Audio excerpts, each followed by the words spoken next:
ಎನ್ನುವ ಶತಮಾನೋತ್ಸವ ಕಾರ್ಯಕ್ರಮದಲ್ಲಿ ಮುಖ್ಯ ಅತಿಥಿಗಳಾಗಿ ಭಾಗವಹಿಸಿರ್ತಕ್ಕಂಥ ಸಚಿವರಾದಂಥ ಎಚ್ ಮುನಿಯಪ್ಪ ಅವರ,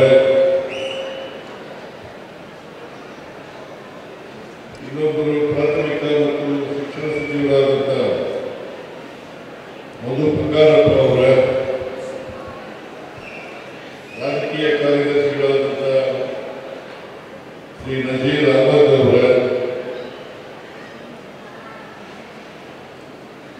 ಅರಣ್ಯ ಕೈಗಾರಿಕೆ ಅಭಿವೃದ್ಧಿ ನಿಗಮದ ಅಧ್ಯಕ್ಷರು ಶಾಸಕರಾದಂಥ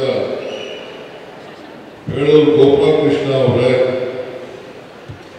ಮಾಜಿ ವಿಧಾನಸಭೆಯ ಅಧ್ಯಕ್ಷರಾದಂಥ ರಮೇಶ್ ಕುಮಾರ್ ಅವರ, ಮಾಜಿ ಸಚಿವರಾದಂಥ PGR ಸಿಂಧಿಯಾ ಅವರ, ಮಾಜಿ ವಿಧಾನ ಪರಿಷತ್ತಿನ ಸಭಾಪತಿಗಳಾದಂಥ VN ಸುದರ್ಶನ ಅವರ, ಶಾಸಕರಾದಂಥ ಕುಸ್ವಾಮಿಗೌಡ ಅವರ, ದೊಡ್ಡಬಳ್ಳಾಪುರ ಶಾಸಕರಾದಂಥ ಧೀರಜ್ ಮುನಿರಾಜು ಅವರ,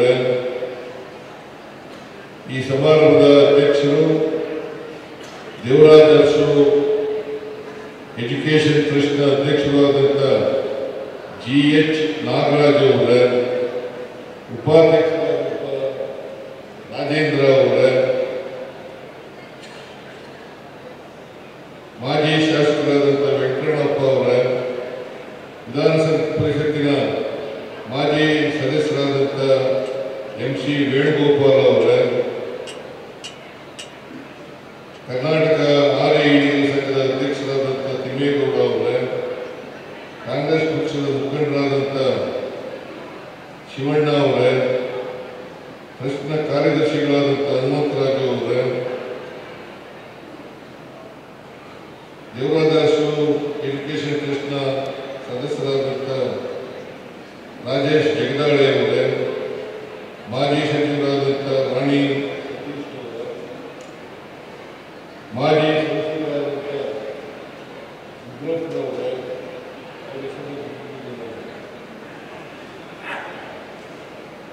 ಮಾಜಿ ಚಿತ್ರಕಲಾ ಪರಿಷತ್ ಪ್ರಭಾಕರ್ ಅವರ,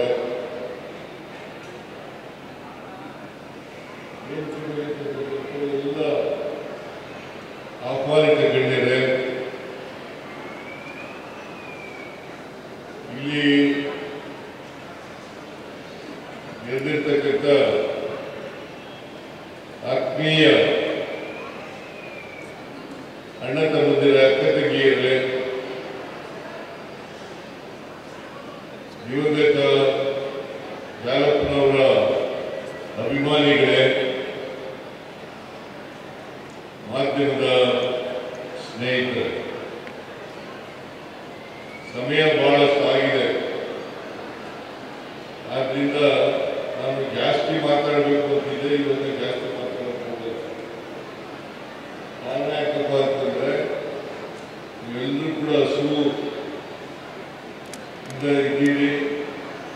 ಇಲ್ಲಿರ್ತಕ್ಕಂಥ ವೇದಿಕೆ ಮೇಲಿರ್ತಕ್ಕಂಥವ್ರು ಕೂಡ ಊಟ ಮಾಡಿಲ್ಲ, ಅವ್ರಿಗೂ ಹಸುವಾಗಿದೆ ಅಂತ ಭಾವಿಸ್ಕೊಂಡಿದ್ದೇನೆ.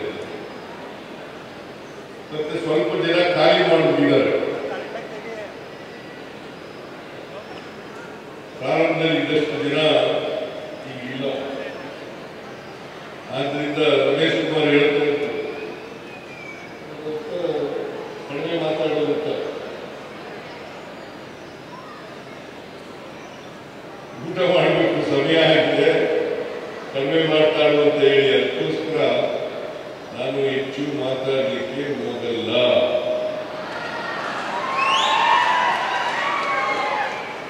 RL ಜಾಲಪ್ಪ ಅಕಾಡೆಮಿ ಹಾಗೂ ಜಾಲಪ್ಪ ಕಾನೂನು ಮಹಾವಿದ್ಯಾಲಯ ಇದರ ಉದ್ಘಾಟನೆ,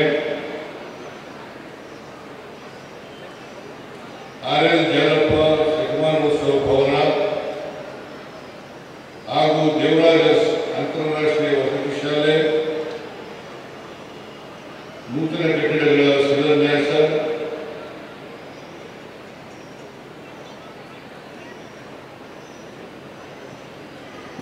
ಈ ಕಾರ್ಯಕ್ರಮಗಳಲ್ಲಿ ಅತ್ಯಂತ ಸಂತೋಷದಿಂದ ಭಾಗವಹಿಸಿದ್ದೇನೆ.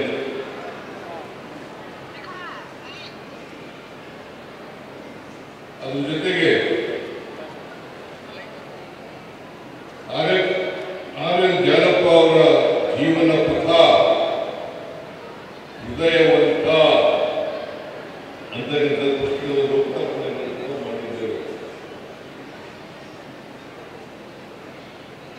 ಜಾಲಪ್ಪನವರು ಬದುಕಿರುವಾಗಲೇ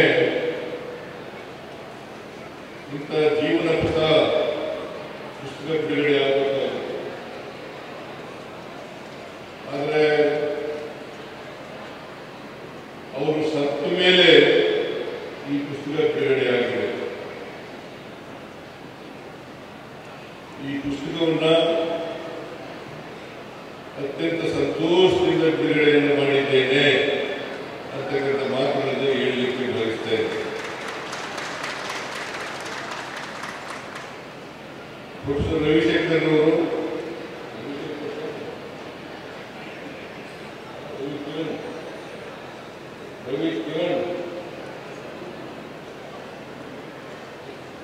ಬಹಳ ಅಚ್ಚುಕಟ್ಟಾಗಿ ಸಂಪಾದನೆಯನ್ನು ಮಾಡಿದವರು.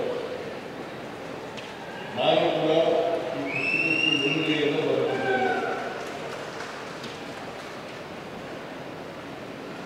ಜಾಲಪ್ಪನವರ ಒಡನಾಟ ಪ್ರಾರಂಭವಾದದ್ದು 1983. ನಾನು 83ರಲ್ಲಿ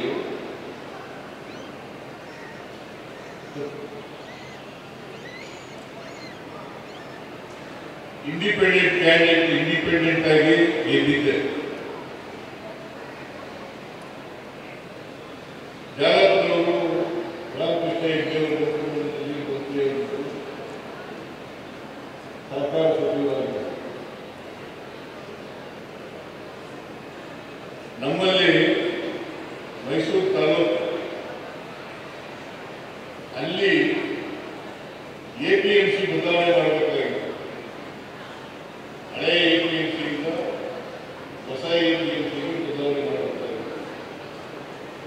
ಆಗ ನಿಕಟವಾದಂಥ ಸಂಪರ್ಕ ಪ್ರಾರಂಭ ಆಯಿತು, ಸಂಬಂಧ ಪ್ರಾರಂಭ ಆಯಿತು. ಜಾಲಪ್ಪನವರು ಹೇಳೋದು ನಾನು ಬೆಳಿಗ್ಗೆ ಬರ್ತೀನಿ, ನಾನು MLA ಆಗ ಕನ್ನಡ ಕಾಂಗ್ರೆಸ್ ಸಮಿತಿ ಅಧ್ಯಕ್ಷನಾಗಿದ್ದೆ. ಬೆಳಿಗ್ಗೆ ಬರ್ತೀನಿ, ಪೊಲೀಸ್ನವ್ರಿಗೆ ಹೇಳಿದ್ದೀನಿ, ಬೆಳಿಗ್ಗೆನೆ APMCಯನ್ನ ಇರ್ತಕ್ಕಂಥ ಈಗಿರ್ತಕ್ಕಂಥ ಜಾಗದಿಂದ ಹೊಸ ಜಾಗಕ್ಕೆ ಬಂಡಿಪಾಳ್ಯ ಆ ಜಾಗಕ್ಕೆ ಬದಲಾವಣೆ ಮಾಡೋಣ, ನೀವು ಕೂಡ ಬರಬೇಕು ಬೆಳಿಗ್ಗೆನೆ ಅಂತ ಹೇಳಿ 5 ಗಂಟೆಗೆ ಬಂದ್ಬಿಟ್ಟು. ನಾನು ಯಾಕೆ ಈ ಮಾತನ್ನು ಹೇಳ್ತಾ ಇದ್ದೀನಿ ಅಂತಂದ್ರೆ, ಜಾಲಪ್ಪನವರಿಗೆ ಟೈಮ್ ಸೆನ್ಸ್ ಇದೆಯಲ್ಲ, ಎಷ್ಟೊಂದು ಬರಬೇಕು ಅಂತಂದ್ರೆ ಅಷ್ಟೊಂದು ಬಂದ್ಬಿಡ್ತೀನಿ. ನಾನು ಸ್ವಲ್ಪ ಲೇಟಾಗಿ ಹೋದೆ. ಜಾಲಪ್ಪನವರು ನನಗೆ ಇದ್ದ ಮುಗ್ಧ ಕನ್ನಡ ತಗೊಂಡು ಈ ಮಾತು ಕೇಳುವಾಗ ಬಹಳ ಚೆನ್ನಾಗಿ ರವಿ ಮಾಡಿದ್ದಾರೆ. ನೇರ ನಿಷ್ಠುರ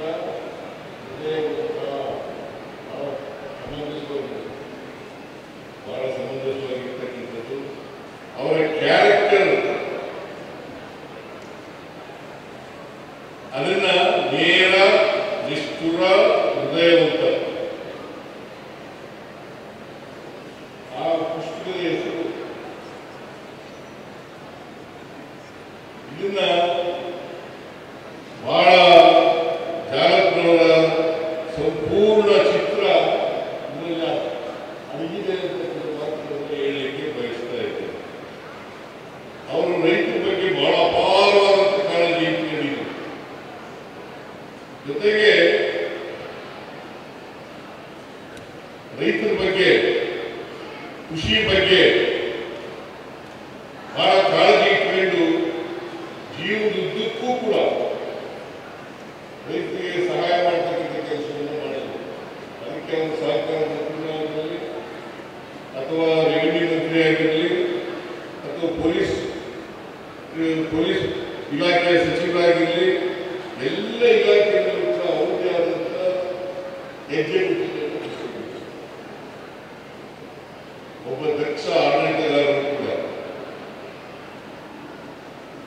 ಮತ್ತೆ ನೇರ ನಡೆನುಡಿಯ ಜೊತೆಗೆ ಅವರು ಯಾರಿಗೂ ಮುಲಾಜಿ ಕಲಿತಿರಲಿಲ್ಲ. ನನಗೂ ಕೂಡ ಎದುರುಗಡೆ ನನ್ನ ತಪ್ಪುಗಳನ್ನು ಹೇಳ್ತಕ್ಕಂಥ ಹೆಗ್ಗಾರಿಕೆ ಅವರಲ್ಲಿ ಇತ್ತು. ಆ ಹೆಗ್ಗಾರಿಕೆ ಎಲ್ಲೂ ಬರಲ್ಲ. ಸಾಮಾನ್ಯವಾಗಿ ನಾವು ಮುಖ್ಯಮಂತ್ರಿ ಅಂತಂದ್ರೆ ಉಗ್ರವೇ ಜಾಸ್ತಿ ಇರ್ತಾರೆ. ಆದರೆ ಜಾಲಪ್ನವರು ತಪ್ಪು ಮಾಡಿದಾಗ ತಪ್ಪು ಮಾಡಿದ್ದೀಯಾ ಅಂತ ಹೇಳ್ತಕ್ಕಂಥ ಹೆಗ್ಗಾರಿಕೆ ಇದ್ದದ್ದು ಬಹುಶಃ ಅಂತ ರಾಜಕಾರಣಿಗಳು ವಿರಳ ಅಂತಕ್ಕಂಥ ಮಾತುಗಳನ್ನು ಹೇಳಲಿಕ್ಕೆ ಬಯಸ್ತಾ ಇದ್ದಾರೆ. ಜಾಲಪ್ನವರ ಮಂತ್ರಿಮಂಡಲದಲ್ಲಿ ನಾನು ಮಂತ್ರಿಯಾಗಿದ್ದೆ. ಅವರು ಸಹಕಾರ ಸಚಿವರಾಗಿದ್ದಾಗ ನಾನು ಸೆರಿಕಲ್ಚರ್ ಮಿನಿಸ್ಟರ್ ಆಗಿದ್ದೆ. ಮೊದಲಿಗೆ 2084 ಆಗಸ್ಟ್ 17ನೇ ತಾರೀಕು ಮಂತ್ರಿಯಾಗಿದೆ. ನಾನು ಮಂತ್ರಿ ಆಗಬೇಕಾದ್ರೆ ಜಾಲಪ್ನವರು ಕಾರಣ ಅಂತಕ್ಕಂಥ ಮಾತುಗಳನ್ನು ಹೇಳಲಿಕ್ಕೆ ಪ್ರಯತ್ನ ಮಾಡಿದ್ದಾರೆ. ಜಾಲಪ್ನವರು, ವೀರಾಚಾರ್ಯವರು ಮತ್ತೆ ನಜೀರ್ ಸಾಬ್ ಶಾಂತಕುಮಾರ್ಗೆ ಮಂತ್ರಿ ಮಾಡಬೇಕಾಗಿತ್ತು. ಶಾಂತಮೂರ್ತಿಗೆ ಅವ್ರನ್ನ ತಪ್ಪಿಸಿ ನನಗೆ ಮಾಡೋದು. ನನಗೆ ಜಾಲಪ್ನವ್ರು ಹೇಳಿದ್ರು, ನಾಳೆ ನೀವು ಮಂತ್ರಿ ಆಗ್ತಾ ಇದ್ದೇವೆ ಅಂತ ಹೇಳಿದ್ರು. ಆಚೆಯಲ್ಲವರು ಹೇಳಿದ್ರು. ನಾನು ನಂಬಕ್ಕೆ ಹೋಗಿರಲಿಲ್ಲ. ಯಾಕಂತಂದ್ರೆ ನಾನು ಯಾವತ್ತೂ ಮಂತ್ರಿ ಆಗಬೇಕು ಅಂತ ಹೇಳಿ ರಾಮಕೃಷ್ಣ ಹೆಗಡೆ ಹೋಗಿ ಕೇಳ್ಕೊಂಡಿರಲಿಲ್ಲ. ಆದ್ರಿಂದ ನಾನು ಮಂತ್ರಿ ಆಗ್ಬೇಕಂದ್ರೆ ಜಾಲಪ್ನವರು, ವೀರಾಚಾರ್ಯವರು ಮತ್ತೆ ನಜೀರ್ ಸಾಬ್ ಇವರು ಕಾರಣ ಆಯಿತು.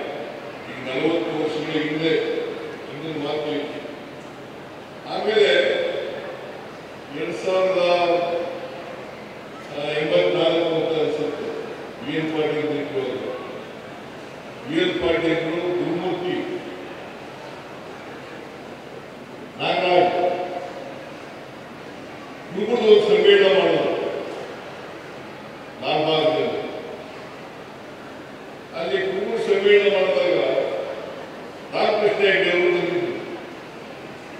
ರಾಮಕೃಷ್ಣ ಹೆಗಡೆ ಅವರು ಹಿಂದುಳಿದ ಜಾತಿಯವರಿಗೆ ಒಂದು ಮೆಡಿಕಲ್ ಕಾಲೇಜನ್ನು ಕೊಡ್ತೇನೆ ಅಂತ ಮಾತಾಡಿದರು. ಆಗ ವಿ.ಎನ್. ಪಾಟೀಲ್ ಮುಂದೆ ಬರಲಿಲ್ಲ, ಜಾಲಪ್ನವರು ಮುಂದೆ ಬಂದರು. ಸಿಂಧಿಯರು ಕೂಡ ಇದ್ದರು, ಸಿಂಧಿಯರು ಕೂಡ ಇದ್ದರು. ಜಾಲಪ್ನವರು ಅವತ್ತು ಮೆಡಿಕಲ್ ಕಾಲೇಜ್ ಮಾಡೋದು ಬಹಳ ಕಷ್ಟ ಕೆಲಸ ಇತ್ತು. ಆದರೂ ಕೂಡ ಅದನ್ನು ಸವಾಲಾಗಿ ಸ್ವೀಕಾರ ಮಾಡಿ ಮೆಡಿಕಲ್ ಕಾಲೇಜನ್ನು ಪ್ರಾರಂಭ ಮಾಡಿದರು. ಹೆಸರಿನಲ್ಲಿ ಮೆಡಿಕಲ್ ಕಾಲೇಜನ್ನು ಪ್ರಾರಂಭ ಮಾಡಿದರು. ನಾಗರಾಜ ಸೆಕ್ರೆಟರಿಯನ್ನು ಜಾಲಪ್ನವರು ಅಧ್ಯಕ್ಷರಾದರು. ಆಮೇಲೆ ನಾವೆಲ್ಲ ಟ್ರಸ್ಟಿಗಳಾದ. ಸಿಂಧೆ ಟ್ರಸ್ಟಿ ಆಗಲಿಲ್ಲ. ನಾಗರಾಜ್ ಹೆಗಡೆ ತಂದೆ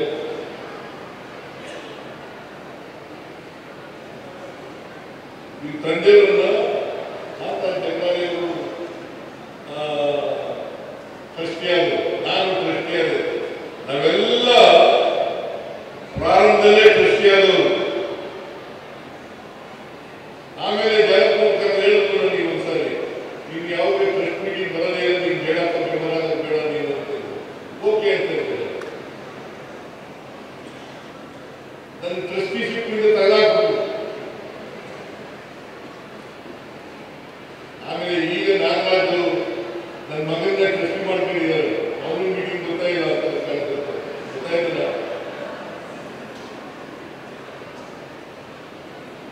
ನನ್ನ ಮಗನ ಟ್ರಸ್ಟಿ ಮಾಡ್ಕೊಂಡಿದ್ದೇನೆ. ನಾನು ಫೌಂಡರ್ ಟ್ರಸ್ಟಿ. ಆಮೇಲೆ ಒಂದೇ ಒಂದು ಮೀಟಿಂಗ್ ಹೋಗಿದ್ದು, ಅದಾದ್ಮೇಲೆ ಹೋಗಲೇ ಇಲ್ಲ. ಈಗ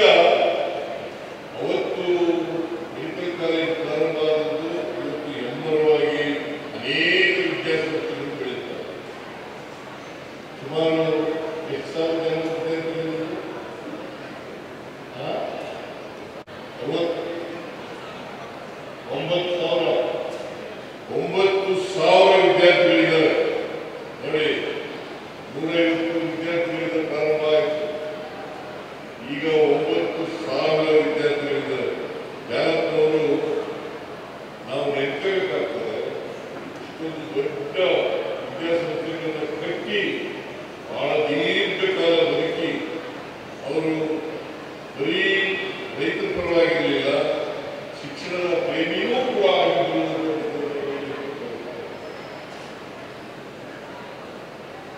ಆಮೇಲೆ ಜಾಲಪ್ಪನವರು ಒಬ್ಬ ಸ್ವಾಭಿಮಾನಿ.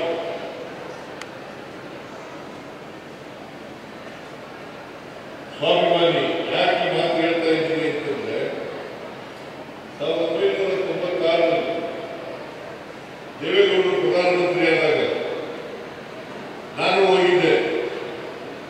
ಜಾಲಪ್ಪನವರು ಕೂಡ ಪ್ರಮಾಣಪತ್ರ ಸ್ವೀಕಾರ ಮಾಡ್ತಾ ಇದ್ರು. ಇಬ್ರಾಹಿಮು ಜಾಲಪ್ಪನವರು ಕರ್ನಾಟಕದಿಂದ ಮಂತ್ರಿಗಳಾಗಿದ್ದರು. ಇಬ್ರಾಹಿಂ ಅವರಿಗೆ ಕ್ಯಾಬಿನೆಟ್ ರ್ಯಾಂಕ್ ಕೊಟ್ಟು ಜಾಲಪ್ಪನವರಿಗೆ ಸ್ಟೇಟ್ ಮಿನಿಸ್ಟರ್ ಮಾಡುವುದಿಲ್ಲ. ಜಾಲಪ್ಪನವರು ಪ್ರಮಾಣಪತ್ರ ತಗೊಳ್ಳೇ ಇಲ್ಲ. ಅಲ್ಲೇನೆ ರಾಜೀನಾಮೆ ಕೊಟ್ಟು ನಾನು ಪ್ರಮಾಣಪತ್ರ ತಗೊಳ್ಳಲ್ಲ ಅಂತ ಹೇಳಿ ಅಲ್ಲಿಂದ ಹೋಗ್ಬೋದು. ನಾವೆಲ್ಲ ಅಂತ ಸ್ವಾಭಿಮಾನಿ ಜಾಲಪ್ಪನವರು.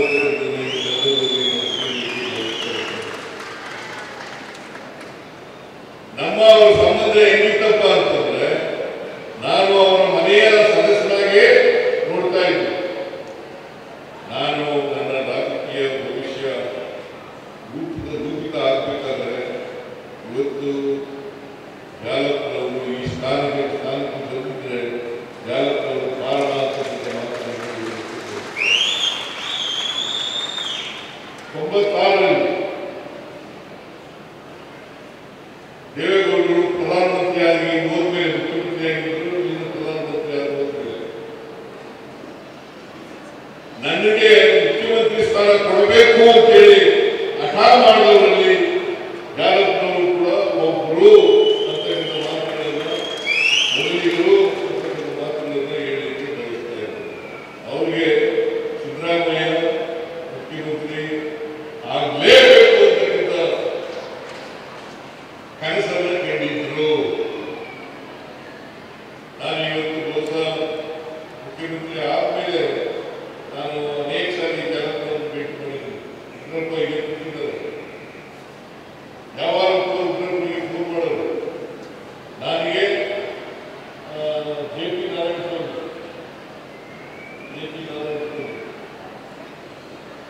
ಅವರಿಗೆ ನಮ್ಮನ್ನೆಲ್ಲ ಮುಂದೆ ಕರೆಯಲು, ಉಗ್ರಪ್ಪನಿಗೆ, ನನಗೆ, ಜೆ.ಪಿ. ನಾರಾಯಣ ಸ್ವಾಮಿಗೆ ಕರೆಯಲು. ಜಾಲಪ್ಪನವರು ಎಂತ ಹೃದಯವಂತರು. ಅವರೇ ಸ್ವತಃ ಖಾರ ಎಂತ ಖಾರ ಹಾಕಬೇಕು, ಎಷ್ಟು ಖಾರ ಹಾಕಬೇಕು ಅಂತೇಳಿ, ಉಪ್ಪು ಹಾಕಬೇಕು, ಎಷ್ಟು ಉಪ್ಪು ಹಾಕಬೇಕು ಅಂತೇಳಿ ಮಾಡ್ತಕ್ಕಂಥದ್ದು.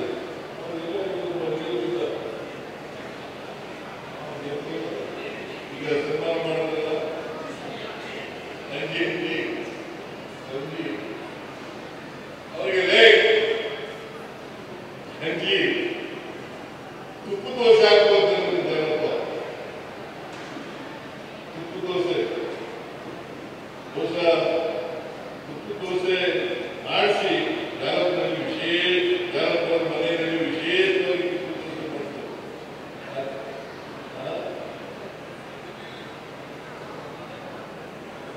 ಆ ತುಪ್ಪ ದೋಸೆ ಹಾಕಿ ಅವರೇ ಸ್ವತಃ ನಾಟಿ ಕೋಳಿ ಸಾರು ಮಾಡೋರು. ಜಾಲಪ್ಪನವ್ರ ಮನೆ ಅವರು ಒಬ್ಬ ಹೃದಯವಂತ ಅನ್ನೋದಕ್ಕೆ ಎಲ್ಲ ಸಾಕ್ಷಿಗಳು. ಜಾಲಪ್ಪ ಒಬ್ಬ ಒಳ್ಳೆ ಹೋಸ್ಟು, ಒಬ್ಬ ಒಳ್ಳೆ ಆತಿಥ್ಯ ಕೊಡ್ತಕ್ಕಂಥದ್ರಲ್ಲಿ ಬಹಳ ವಿಷಯಗಳು. ಸೊ ನನಗೆ ಚೀಫ್ ಮಿನಿಸ್ಟರ್ ಯಾರಾಗಬೇಕು ಅಂತ ಹೇಳಿ ಚರ್ಚೆ ನಡೀತಾ ಇತ್ತು. ನಾನೇ ಇದ್ರು, ಬೇರೆಯವರ ಇದ್ದ, ಆಮೇಲೆ ಜಾಲಪ್ಪನವರಿದ್ರು, ಪಿ ಸಿದ್ದೆ ಇದ್ದು, ಆಮೇಲೆ ಬೊಮ್ಮಾಯಿ ಅವರಿದ್ದು, ಜೆ.ಎಸ್. ಪಟೇಲ್ ಇದ್ದು, ದೇವೇಗೌಡರು ನೇರವಾಗಿ ದೇವೇಗೌಡರಿಗೆ ಸಿದ್ದರಾಮಯ್ಯನಿಗೆ ಮುಖ್ಯಮಂತ್ರಿ ಮಾಡಲೇಬೇಕು ಅಂತೇಳಿ ನೇರವಾಗಿ ಕೇಳಿದವರು ಬೊಮ್ಮಾಯಿ ಅವರಿಗೆ, ಜೆ.ಎಸ್. ಪಟೇಲ್ ಅವರಿಗೆ.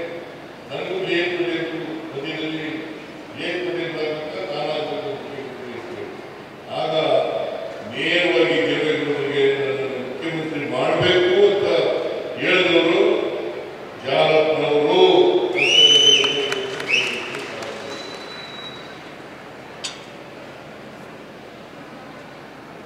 ಆಮೇಲೆ ಕಾಂಗ್ರೆಸ್ ಸೇರ್ತಕ್ಕಂಥ ಅಹಿಂದ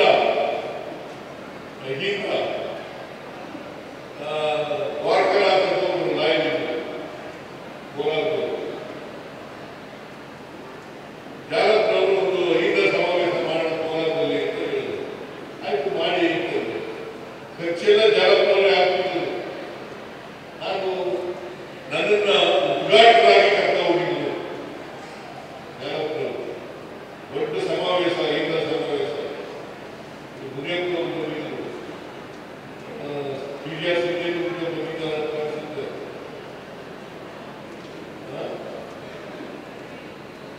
ನೀವು ಇದೆಯಾ? ನಾನು ಉದ್ಘಾಟಕ, ಜಾಲಪ್ಪನವರು ಅಧ್ಯಕ್ಷತೆ. ಅಲ್ಲಿಂದ ಶುರುವಾಯಿತು. ನೀವು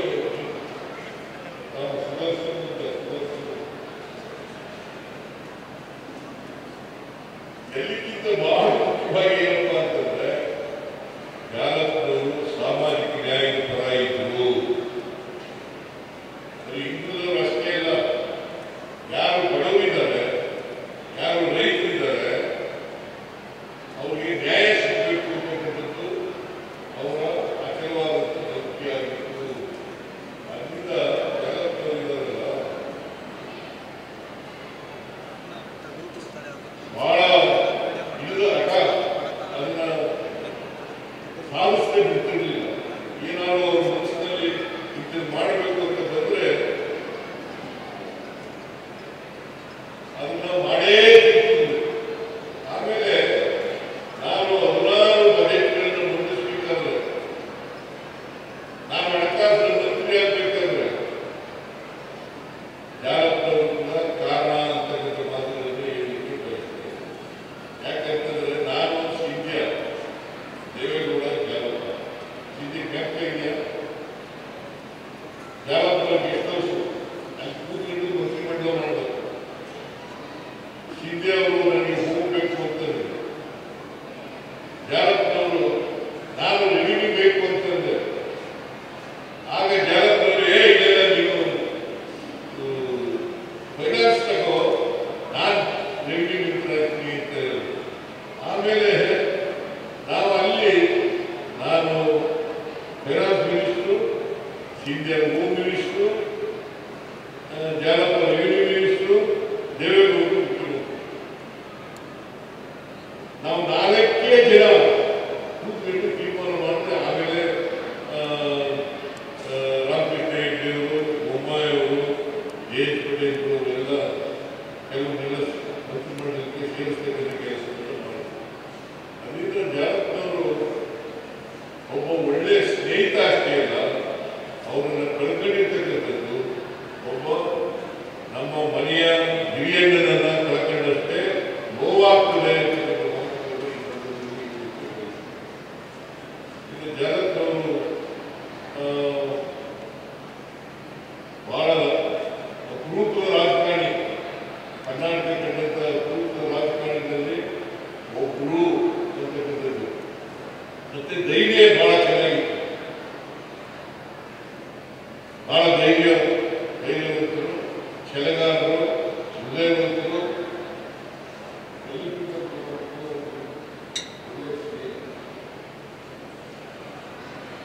ಒಳ್ಳೆ ಮನುಷ್ಯತ್ವ ಇದ್ದಂಥ ವ್ಯಕ್ತಿ ಅಂತಕ್ಕಂಥ ಮಾತುಗಳಲ್ಲಿ ಸಂದರ್ಭದಲ್ಲಿ ಹೇಳಲಿಕ್ಕೆ ಬಯಸ್ತಾರೆ. ಅವರು ಬದುಕಿದ್ರೆ ಈಗ 100 ವರ್ಷ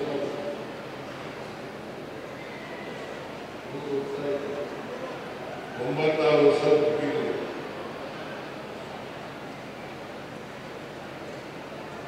96 ವರ್ಷ ಬದುಕಿದ್ರು. ಇನ್ನೂ 100 ವರ್ಷಕ್ಕಿಂತ ಹೆಚ್ಚಾಗಿ ಇರಬೇಕಾಗಿತ್ತು. ಅವ್ರ ಕೊನೆಯಲ್ಲಿ ಸ್ವಲ್ಪ ಬೆಕ್ಕರಾದರು. ಅಷ್ಟೊಂದು ಬಹಳ ಕಾಲ ಅನಾರೋಗ್ಯಗಳು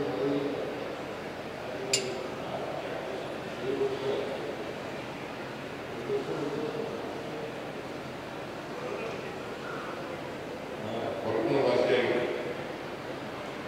ಸಾಮಾನ್ಯವಾಗಿ ಅಲ್ಲಿ ಕೋಲಾರದಲ್ಲಿ ತನಕ ಅಲ್ಲೇ ಹೆಚ್ಚಾಗಿ ಬೆಂಗಳೂರಲ್ಲೇ ಇರ್ತೀನಿ. ನಾನು ಆಗಾಗ ಹೋಗ್ತಿದ್ದೆ ನೋಡೋದಕ್ಕೆ. ಅವರು ಅಂತ ಒಬ್ಬ ಹೃದಯವಂತ ವ್ಯಕ್ತಿಯನ್ನು ಇವತ್ತು ನಾವು ಕಳ್ಕೊಂಡಿದ್ದೀವಿ.